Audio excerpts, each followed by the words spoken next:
Iran, Israel దేశాల మధ్య యుద్ధం కారణంగా గ్యాస్ నిల్వలు తగ్గి ధరలు పెరగనున్నాయని జరుగుతున్న అసత్య ప్రచారాలు నమ్మవద్దని, జిల్లాలోని వినియోగదారుల అవసరాలకు తగిన విధంగా ఎల్పీజీ నిల్వలు అందుబాటులో ఉండేలా తగిన చర్యలు తీసుకోవటం జరుగుతుందని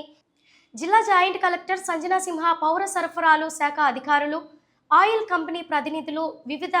గ్యాస్ ఏజెన్సీ డీలర్లతో గురువారం సమీక్ష సమావేశం నిర్వహించారు. ఇరాన్ మరియు ఇజ్రాయెల్ దేశాల మధ్య యుద్ధ పరిస్థితుల మూలంగా గ్యాస్ నిల్వలు తగ్గుతాయి, ధరలు పెరగనున్నాయి అనే అసత్య ప్రచారం నేపథ్యంలో జిల్లాలోని ఎల్పీజీ నిల్వలు, పంపిణీ, పర్యవేక్షణకు కంట్రోల్ రూమ్ ఏర్పాటు వంటి అంశాలతో ఈ సందర్భంగా జేసీ పౌర సరఫరాల శాఖ అధికారులతో చర్చించి గ్యాస్ ఏజెన్సీల ప్రతినిధులకు పలు సూచనలు చేశారు. ఈ సందర్భంగా జేసీ సంజన సింహ మాట్లాడుతూ, ఇరాన్ మరియు ఇజ్రాయెల్ దేశాల మధ్య యుద్ధ పరిస్థితుల మూలంగా గ్యాస్ నిల్వలు తగ్గుతాయి, ధరలు పెరగనున్నాయి అనే అసత్య ప్రచారాలు నమ్మి వినియోగదారులు ఎవరూ ఆందోళన చెందాల్సిన పని లేదన్నారు.